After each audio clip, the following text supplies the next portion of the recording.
morning, children. Welcome to economics class.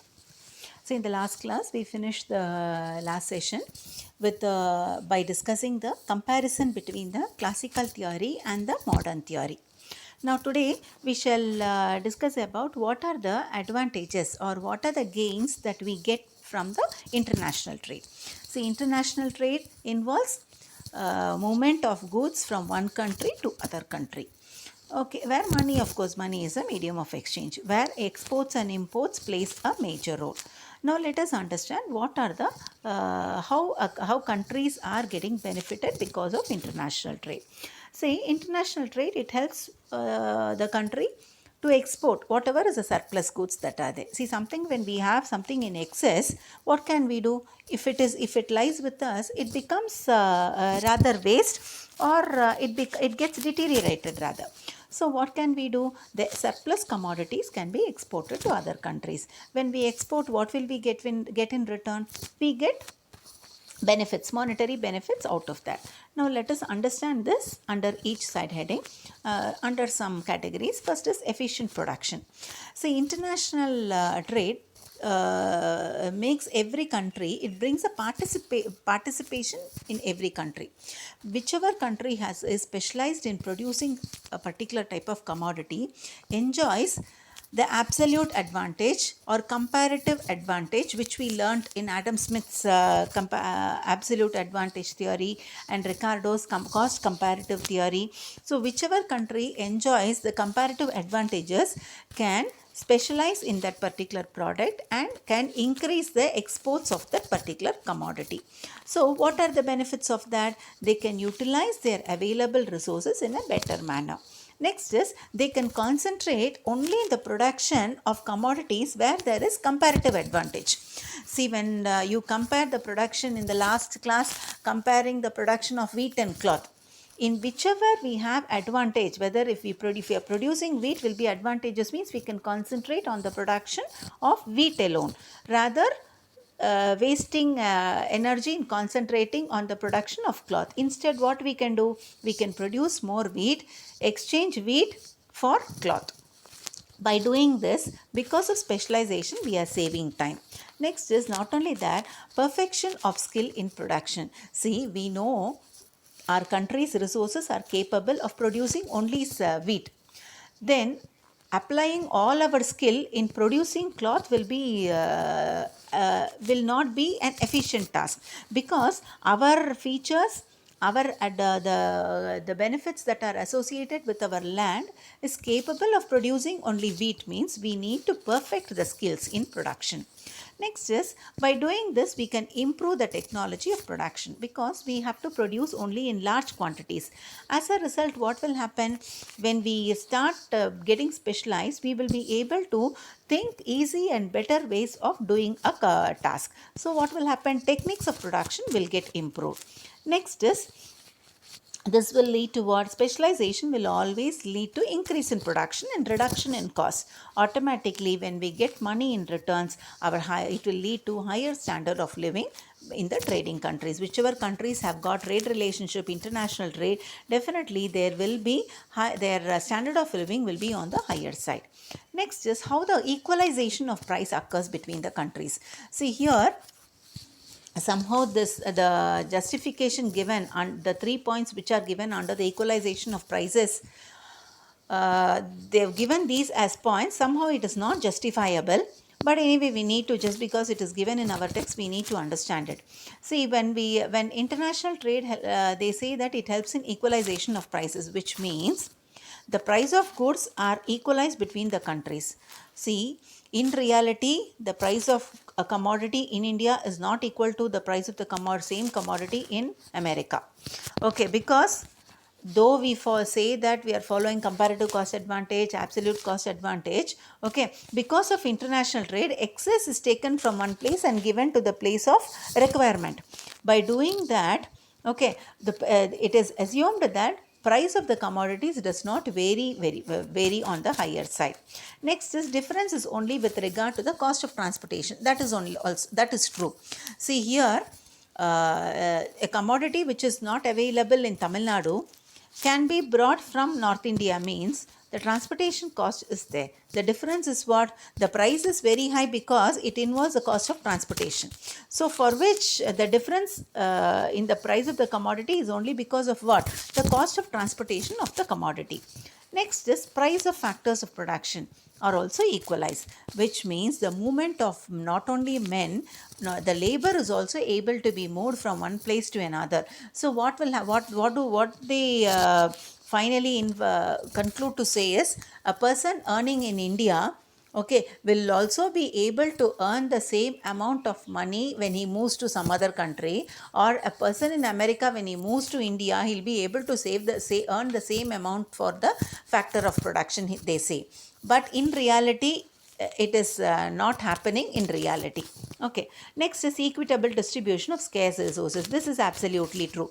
Certain resources are very scarce in the nature as such. So what happens? The commodities which are produced using the scarce resources is avoided. Rather, the commodities which are abundant in the natural resources which are abundant, or the raw materials which are abundant in a country, based on that raw materials only commodities are being produced. So what is happening here? Scarce resources are equally distributed to all the countries of the world. The general advantages of international trade. We are able to have variety of goods for consumption because of international trade. A very clear example, just take soaps, perfumes, shampoos. How many international brands of perfumes, shampoos are there, is it? All these are possible what? Because of international trade only. Generation of more employment opportunity. That is also one of the biggest advantage. See, a country like India where you have more of human resources, what will happen?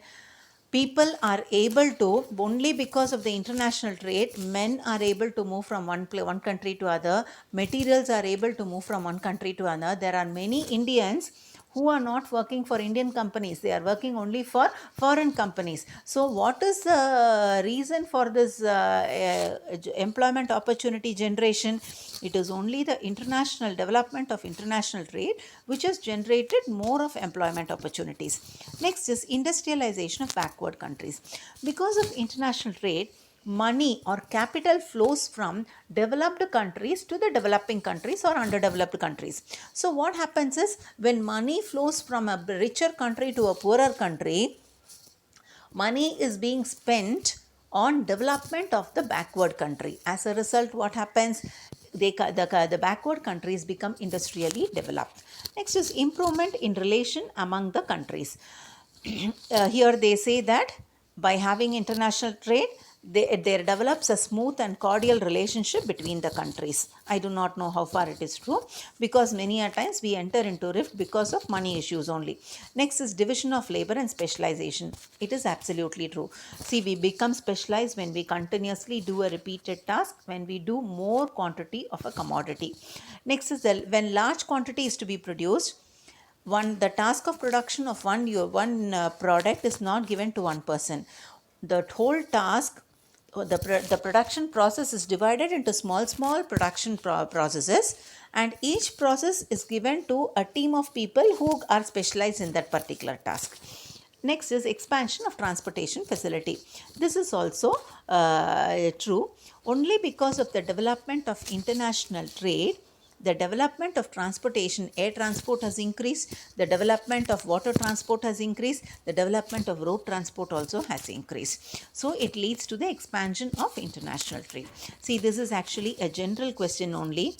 Okay, you can, if you have understood the concept of international trade, you will be able to write the answer of your own. Okay. Next is terms of trade. See, the previous topic is what are the gains that we are able to get because of international trade.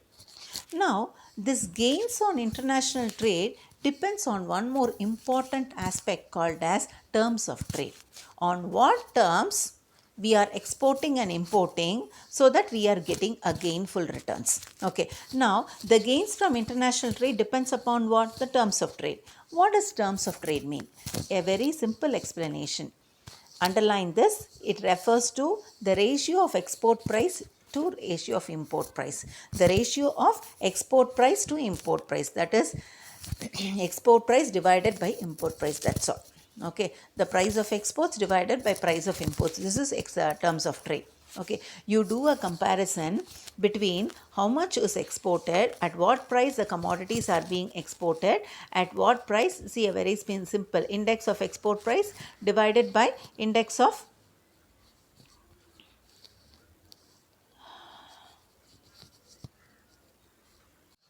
you have here what is terms of trade, the index of export price divided by index of import price.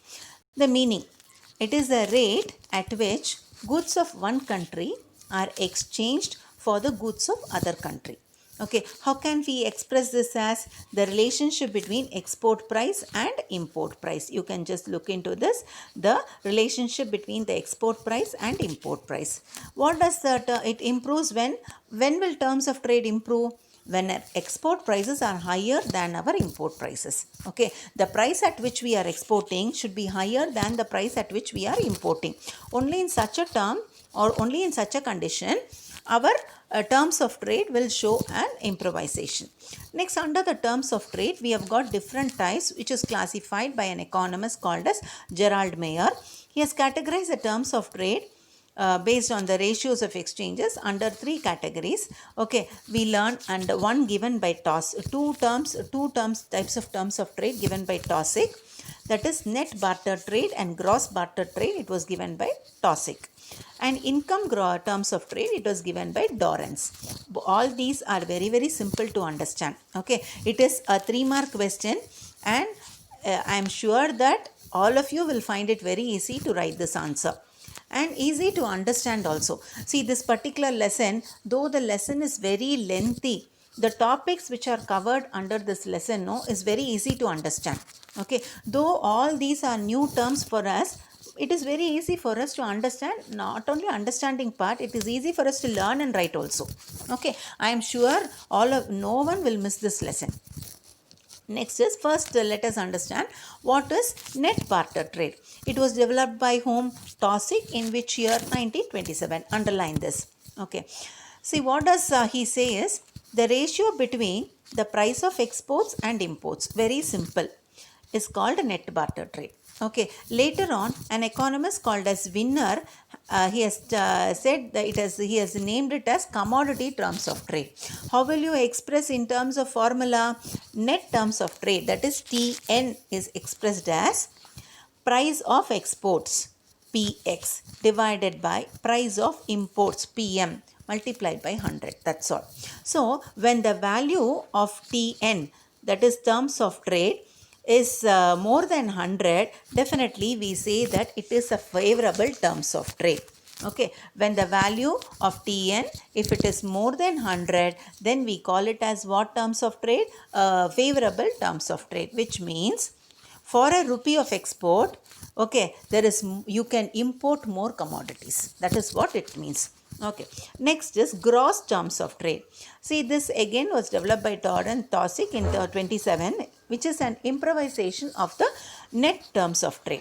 Here, we are not taking price into consideration, rather we are taking the quantity of exports and imports for our understanding of or finding the gross terms of trade. So, the formula goes like this. TG is gross terms of trade, is found out by using the formula the quantity of import divided by quantity of export multiplied by 100. That's all. Very simple. Just understand the formula. You can write of your own. Okay. It is the index of what? Relationship between what? The total quantity of imports and the total quantity of exports. That's all. Now, what is QM? Index of import quantities. QX, export quantity. Okay. Here, for a given quantity of export, more quantity of import can be consumed by a country, then it is said to be favorable terms of trade. See, I'll give you a small example to understand here. Suppose, for example, for 1 unit of export, please listen, for 1 unit of export, okay, if you are able to have 10 units of imports, then it means that you have a favorable terms of trade. Okay, for 1 unit of export, when you are able to have 10 units of imports or 7 units of import, then it means favorable terms of trade.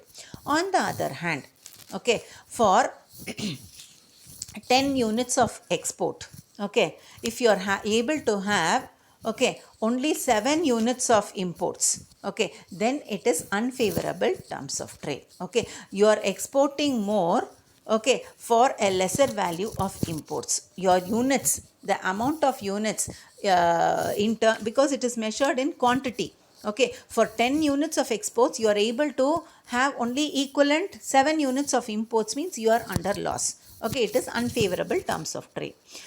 Next is income terms of trade. It is same as what is it? Net terms of trade, that is TN, except for we are multiplying that with quantity of exports. That's all. This was given by Dorrance, underline that, in which year? 1948. Here it is taken as the index of value of exports divided by price of imports multiplied by quantity of exports. See, there is a typing error. Quantity of index of exports is given. Please change it as export. Okay, PORTS. Okay, exports. So, how does the formula go? TY, that is income terms of trade. Income normally we represent using the letter what? Y. Okay, so income terms of trade is obtained by price of imports divided by price of price of exports divided by price of imports multiplied by quantity of exports. Okay, how much quantity is being exported. So the next topic is the terms of trade related to interchange between productive resources.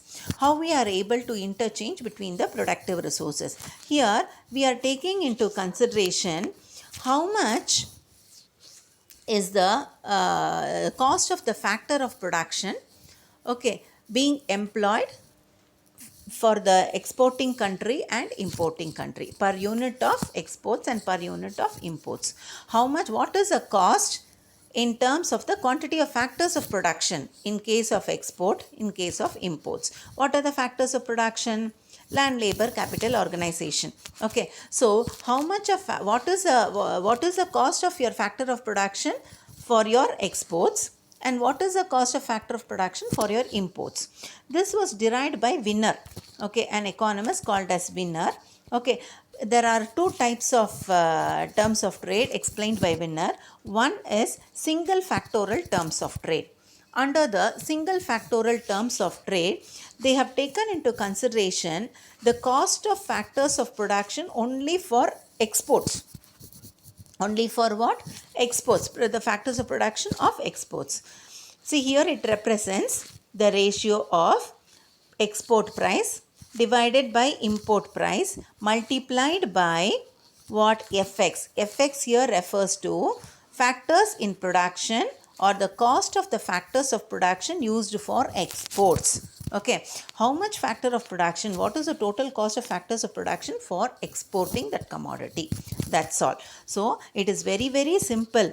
You having the formula, you can write it in your own itself. You should write who has propounded this, what is the terms of trade, and write the formula, explain the formula, that is enough. And write what PF represents, what PX represents, what PM represents, FX, that's all. So what does TF represents? Single factorial terms of trade. Who has given this? Winner has given this. Okay, what is PX?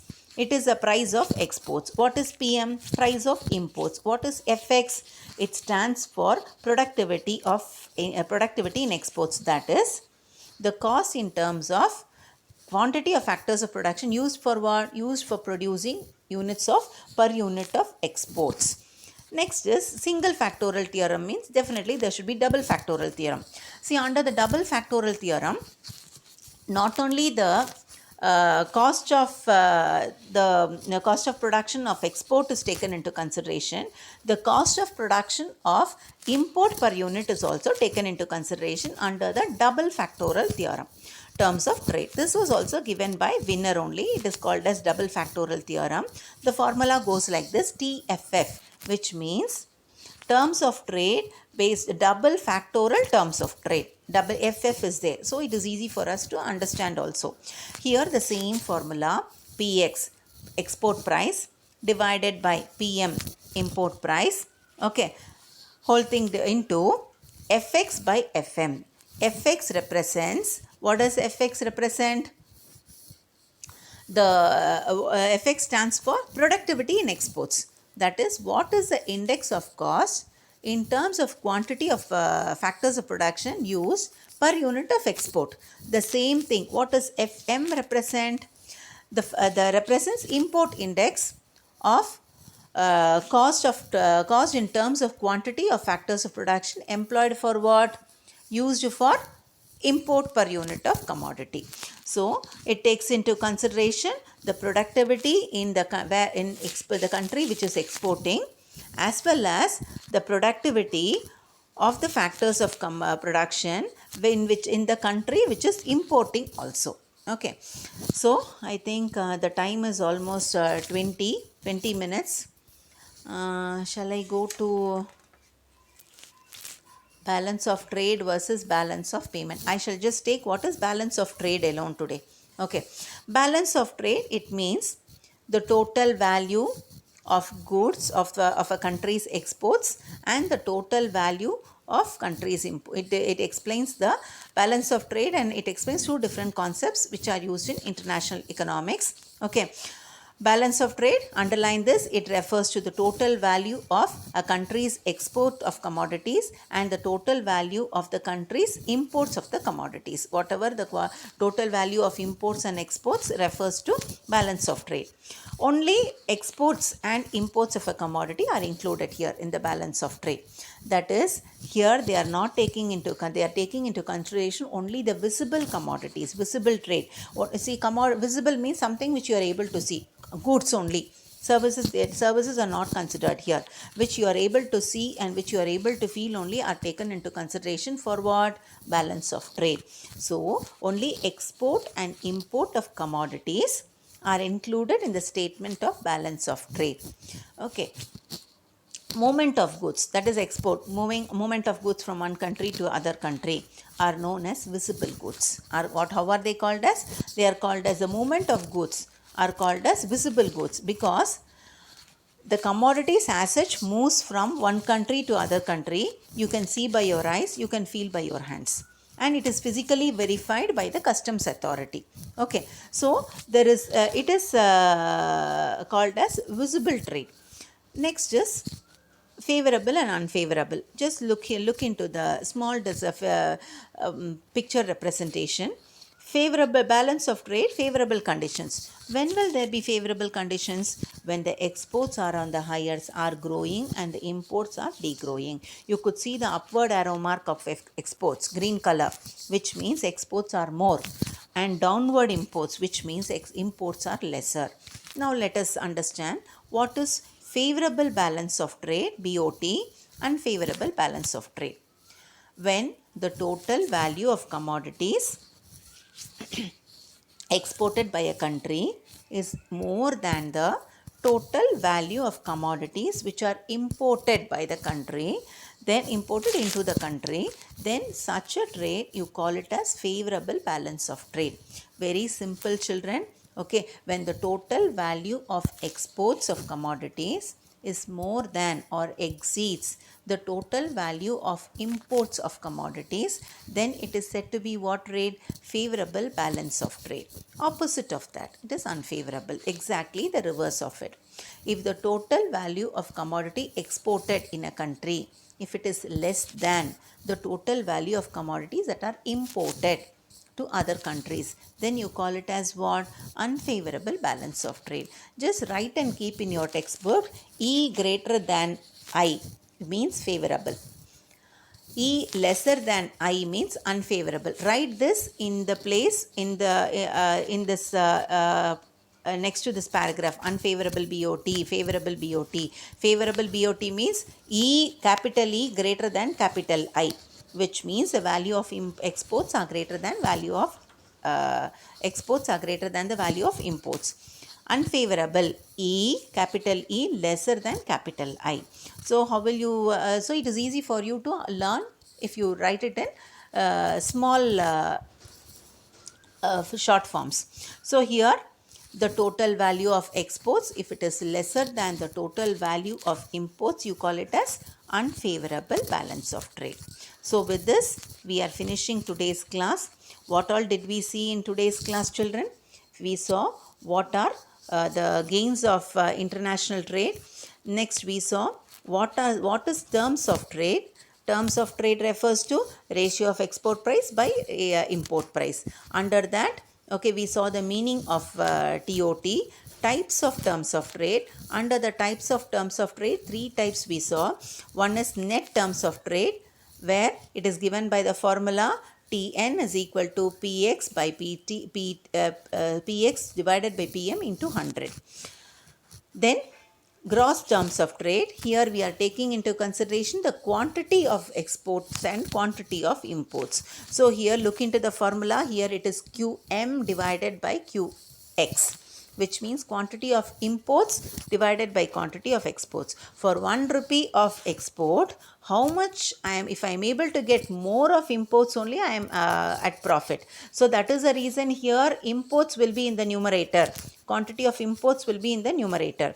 Next is income terms of trade we saw. It was given by Dorrance. Here it is almost the same formula what we used for net barter trade.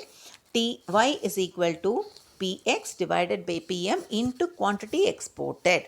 Next, we saw what is winner's terms of trade, that is single factorial terms of trade, where it takes into consideration the cost of the quantity of factors of production with respect to exports. Okay, under single factorial terms of trade, where TF is given as what? Px divided by Pm into Fx. Fx stands for what? The productivity in terms of exports. That is, what is the cost of the factors of production used per unit of exports. Okay, to produce 1 unit of export, how much is the cost of factors of production? Next is double factorial theorem. We are taking into consideration the cost of factors of production of exports as well as imports. So, it is Px by Pm into Fx by Fm. Next, we saw about the balance of trade. Balance of trade means what? The total value of commodities exported and the total value of commodities a country is importing. Okay, now it takes into consideration only visible trade. What is visible trade? When the goods or the movement of goods, that is export and import, from one country to other country, which you can see, you can feel, and it can be physically verified by the customs authority. Such a trade only you call it as visible trade. Under the balance of trade, we saw favorable balance of trade, which where the value of exports is greater than value of imports. Next is unfavorable balance of trade, where the value of exports are lesser than the value of imports. With this, I shall stop today's class, and for homework, I wanted to give you only the portions relating to the coming quarterly exam. Since we do not have 7th chapter, I will not be giving you portions relating to this lesson. Okay? Thank you, children. Have a good day. Bye-bye.